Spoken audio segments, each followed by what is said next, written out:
चमांडा में हमारे बीच में सुंदरनगर विधानसभा क्षेत्र के लोकप्रिय विधायक भारतीय जनता पार्टी के वरिष्ठ नेता आदरणीय राकेश जम्वाल जी, इस पंचायत के प्रधान श्रीमती हुक्मी जी, हमारे साथ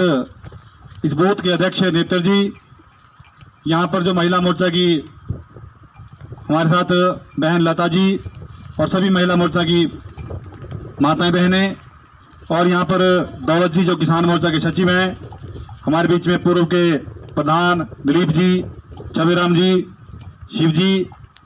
और हमारे बीच में यहाँ पर सभी जिनका मैं यहाँ से नाम भी नहीं ले पाया उन सबसे क्षमा चाहूँगा। और आप सभी मेरी भावना को समझते हुए हम सभी के ध्यान में है कि 1 तारीख को 1 जून को हिमाचल प्रदेश की 4 सीटों पर लोकसभा का चुनाव होने जा रहा है और भारतीय जनता पार्टी ने एक बहुत बड़ा लक्ष्य रखा है, एक नारा दिया है। ऐसा इतिहास में पहली बार हो रहा है कि जो भारतीय जनता पार्टी ने जो लक्ष्य रखा वो नारा बन गया है। भारतीय जनता पार्टी ने एक लक्ष्य रखा कि अब की बार 400 पार कि लोकसभा में 400 सीटें जीतनी है, और ये पूरे देश में और पूरी दुनिया में ये नारा प्रचलित हो गया है। और मैं ये मानता हूं कि अगर हम सभी कड़ी मेहनत, जो भारतीय जनता पार्टी की यहाँ पर सभी कर्मठ कार्यकर्ता है, कड़ी मेहनत के साथ हम काम करेंगे, तो मुझे ये लग रहा है कि जो 400 का जो नारा है जो भारतीय जनता पार्टी ने दिया है वो हमारे बलबूते और हमारी मेहनत से वो आने वाले समय में कामयाब होने वाला है। तो इसलिए मेरा आप सभी से निवेदन है, हम सभी लोग यहाँ पर पहुंचे हैं, कई यहाँ पर स्लैब के कार्यक्रम में भी अपना स्लैब का जो जारी है वहां भी काम कर रहे हैं, लेकिन फिर भी आपने पार्टी के लिए, हमारे यहाँ के लोकप्रिय विधायक हमारे बीच में आए, उसके लिए आपने समय दिया, उसके लिए मैं आप सभी का बहुत बहुत धन्यवाद करता हूं, अभिनंदन करता हूं। मित्रों, हम सभी जानते हैं कि ये नीरी का जो क्षेत्र है, पिछली जो जयराम जी की सरकार जो थी और राकेश जम्वाल जी के मेहनत से और इनके प्रयासों से, इनके ऊर्जावान जो नेतृत्व हमें मिला है, किसी भी कार्यकर्ता ने जो कहा, बूथ का अध्यक्ष हो, बीएलओ, बूथ पालक हो,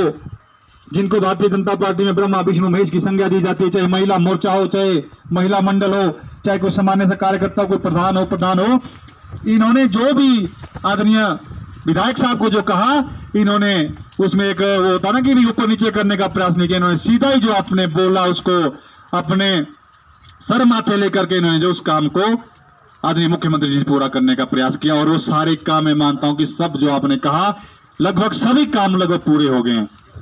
एक उदाहरण के तौर पर मैं आपको कहता हूं कि सरकार बनी, आदरणीय राकेश जम्वाल जी ने यहाँ पर आईटीआई का भवन की अनाउंसमेंट कराई, उसका शिलान्यास कराया, उसका उद्घाटन भी इसी सरकार में। एक बहुत बड़ा इतिहास बना है कि जो जिस सरकार ने उसका घोषणा की, शिलान्यास कर, उसका उद्घाटन करके भी आदरणीय राकेश जम्वाल जी के प्रयासों से वो हुआ है। हम सभी को अपने विधायक पर बहुत गर्व होना चाहिए। और चाहे बीडीओ ऑफिस की बात हो, पीएससी की बात हो, सीएससी की बात हो, स्कूल्स की बात हो, रोड की बात हो, पंडार से जनौर रोड की बात हो, सलापा से लेकर तत्तापानी का 220 करोड़ का बहुत बड़ा एक प्रोजेक्ट के तहत सैंक्शन आदरणीय राकेश जम्वाल जी के प्रयासों से हुआ है। तो मेरा कहने का भाव ये है, ये मैंने इसीलिए मैंने आपको सारी बातों का जिक्र किया कि ऐसे बहुत सारे काम हैं जो आपने बोला वो हुए हैं। और मैं ये मानता हूं 4 जून को हिमाचल अपने भारतवर्ष में आदरणीय मोदी जी के नेतृत्व में तीसरी बार सरकार बनने जा रही है, और इतिहास में ऐसा पहली बार हो रहा है कि रिजल्ट का नतीजा भी 4 जून को निकलना है, लेकिन हमको पता भी होना क्या है ना जी पता। तो हम सभी को पता है कि आदरणीय मोदी जी के नेतृत्व में तीसरी बार सरकार बनने जा रही है, और वो प्रचंड बहुमत से सरकार बनेगी। लेकिन हम लोगों की, हम चमांडा वासियों की, नीरी पंचायत की, पूरे क्षेत्र नीरी इलाका की, हमारी उसमें क्या भूमिका होती है। जो हमारे कैंडिडेट यहाँ से, जो प्रत्याशी यहाँ से उतरे हैं, जिनको भारतीय जनता पार्टी ने प्रत्याशी बनाया, सुश्री कंगना रनौत जी, जिनके बारे में कई बार विपक्ष के लोग उल्टा सीधा कहने का प्रयास करते हैं, हम सभी के माताओं बहनों के ध्यान में है कि किस तरह से राष्ट्रीय स्तर के इनके नेता जो हमारी बहन को बदनाम करने की कोशिश कर रहे हैं। उन्होंने अपनी मेहनत के दम पे, ना उनके पापा ना उनकी मां, उनके कोई रिश्तेदार वहां पर बॉलीवुड में नहीं होते थे, अपनी मेहनत के दम पे उन्होंने पद्मश्री अवार्ड भी लिया, और साथ ही साथ राष्ट्रीय स्तर के 4 फिल्म फेयर अवार्ड उन्होंने जो है अपने को प्राप्त किए। मेरा कहने का अर्थ यह है कि ऐसा कैंडिडेट भारतीय जनता पार्टी ने निकाला है जो प्रतिभा के धनी है, जिन्होंने अपनी मेहनत के दम पर यहां तक पहुंचने का प्रयास किया है। इसलिए हम सभी यहां पहुंचे हैं, अच्छी बात है, लेकिन हमारी भूमिका केवल यही नहीं है कि हम यहां पर पहुंचे हैं। मेरा कहने का अर्थ यह कि यहां के तुरंत बाद कार्यक्रम समाप्त होता है, जो आदरणीय मोदी जी के, अपने हमारे प्रत्याशी कंगना जी के और आदरणीय राकेश जम्वाल जी की जो अपील है, जो पर्चा है, जो पोस्टर है, जो पंपलेट है, हमारे बीच में जो झंडा डंडा जो लगना है, वो हम कार्यकर्ताओं के दम से आगे पूरा होने वाला है। मेरा कहने का भाव यह है कि हम सभी लोग हर एक घर के दरवाजे दरवाजे तक हम जाएं, सबको कुछ ना कुछ पहुंचना चाहिए। कल के लिए ना बोले कि हमारे को नींद नहीं दी, हमारे को पूछा नहीं जी, हमारे से वोट नहीं मांगे। और आज तो एक वातावरण बना पूरे देश में कि सभी लोग मोदी जी के साथ और भारतीय जनता पार्टी के साथ मिलना चाहते हैं, और सभी लोग आदरणीय राकेश जम्वाल जी के साथ मिलना चाहते हैं। केवल हमारी कमी है कि हम उनको थोड़ा सा न्यूंदरा दें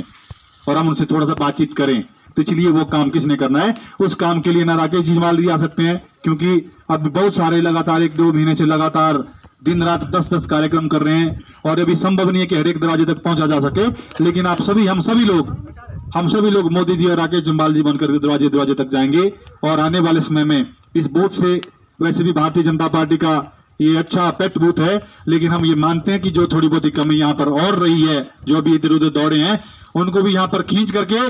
इतिहास बनाएंगे। और जो कमियां भी थोड़ी बहुत रही, क्योंकि विकास एक निरंतर प्रक्रिया है, क्योंकि आप जितना मर्जी करिए फिर भी कुछ ना कुछ आगे नया शुरू हो जाता है। तो इसलिए कहने का अर्थ ये है कि यहाँ पर जितना किया वो बेमिसाल है। और मैं तो आपको ये आपके बीच में ये कहना चाहता हूँ, जो यहाँ हुआ मैं उसका जिक्र और जगह भी जहां मुझे मौका मिलता है वहां भी कहता हूँ कि इतना ऐतिहासिक काम हुआ है। वो क्यों बोलता हूँ कि यहाँ से मंत्री भी रहे, पहले 2-2 बार CPS भी रहे, और आप उसको तुलना कीजिए जरा 25, 30, 40, 50